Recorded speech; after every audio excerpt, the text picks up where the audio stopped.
Kembali di Sapa Indonesia Malam, Saudara. Polri menangkap 330 orang tersangka kasus penyalahgunaan bahan bakar minyak, BBM, dan gas LPG dalam kurun waktu 13 hari terakhir.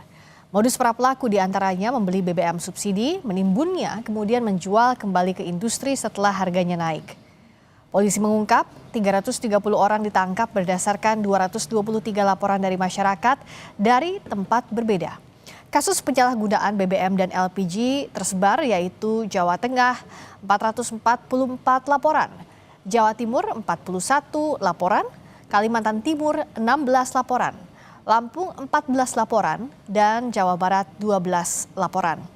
Polisi menyita barang bukti 400.000 liter lebih solar dan 58.000 liter Pertalite serta tabung LPG berbagai ukuran mulai dari 3 kg hingga 50 kg.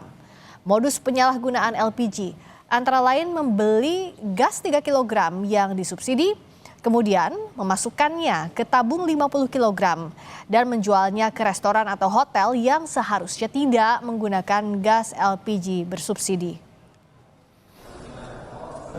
Bahwa pembelian BBM jenis solar subsidi secara berulang di beberapa SPBU, kemudian ditampung dan ditimbun di pangkalan, kemudian didistribusikan di industri-industri seputar wilayah tersebut.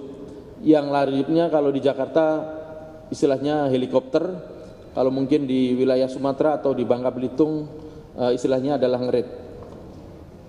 Kemudian modus yang kedua adalah membeli BBM subsidi menggunakan truk modifikasi dengan tangki yang berpenampungan yang lebih besar, kemudian ditimbun, kemudian dijual dengan harga non subsidi.